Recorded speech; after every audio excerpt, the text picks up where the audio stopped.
It's a nice idea, actually, and I really want to like it. But when we cross-examine it, we can see two fatal flaws.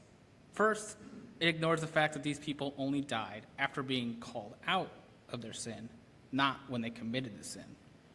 And secondly, if it's sin that's instantly striking people down who sinned, you're getting into the whole house divided situation. Ugh. So we're back at square one. Who killed them? I don't know. But I think the good news is, I don't think that really matters. That's not the point of this story. We get distracted by the killing because we all love a good murder mystery, and that's what the action of the story is. That jars us, and it's what makes people so afraid. But I'm betting we're not told who did the killing or exactly how they died, because it's not what actually matters. Luke, the traditional author of Acts, isn't telling us a story to puff up Peter, nor is it a story to make sure we know God is still hardcore after all that forgiveness and mercy he wrote about in the gospel. Luke is trying to tell us something else, and that's worth investigating. Now, if you were paying attention and had your Sherlock hat on, you might have detected that today's passage began with one of those big buts. That but is a clue that this whole Ananias and Sapphira story isn't a story that can stand alone.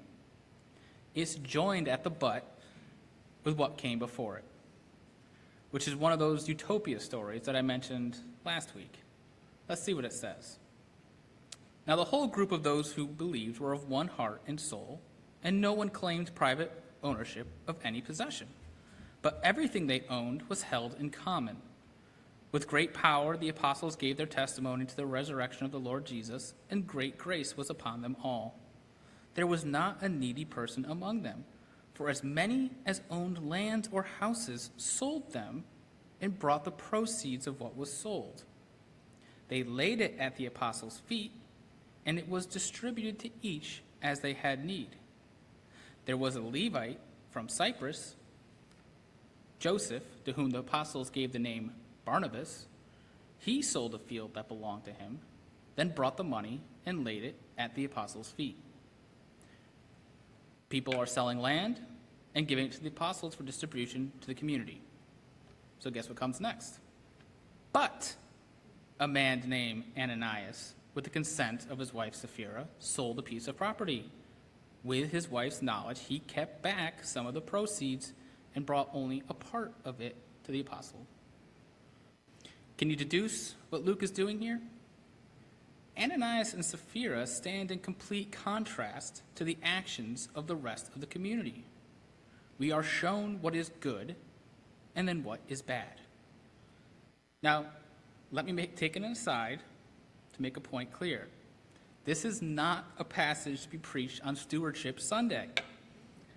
I've heard this preached about how this story is a warning against holding back our tithes from God, aka the church, that their sin is that they didn't give it all to God, and that if we want to avoid their fate, we need to be giving as much as I can.